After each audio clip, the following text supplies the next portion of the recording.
Aujourd'hui, quand on analyse effectivement les personnes, les familles qui sont surendettées, on se rend compte que lorsqu'on est une famille monoparentale ou lorsqu'on est célibataire, on a plus de risques de cas où on est dans une situation de surendettement. Alors pourquoi? On considère effectivement qu'il s'agit d'un accident de la vie. On a des situations où effectivement, alors que le célibat et les familles monoparentales ne représentent que 30% de la situation en Vendée, on va être à 70% de familles monoparentales ou célibataires qui sont en situation de surendettement. Qu'est-ce qui s'est passé souvent? Un divorce, une maladie, une séparation fait que un couple qui avait des niveaux de ressources suffisantes pour faire face à leurs dettes, le fait de se séparer, l'équilibre qui existait n'existe plus, et donc c'est un facteur très important, effectivement, de risque de surendettement.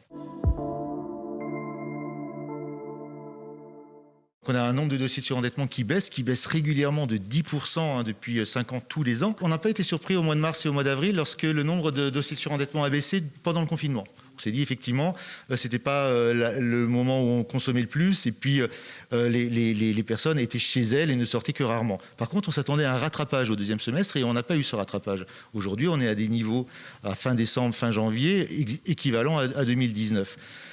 Pour autant, lorsqu'on analyse les dossiers qui ont été déposés en 2020, on a des situations qui sont un peu plus tendues, un peu plus critiques. Des dossiers de surendettement qui sont moins nombreux, mais avec des situations plus fragiles.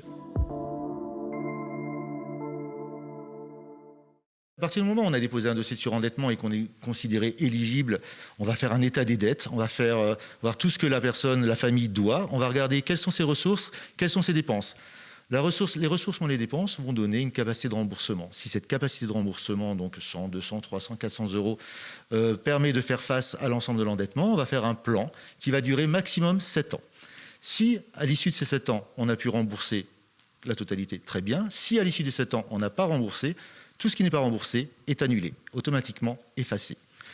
Si dans certains cas, les ressources moins les dépenses font qu'on n'a pas de capacité de remboursement, on est à 0, à moins 10, moins 100, moins 200 euros, toutes les dettes sont effacées.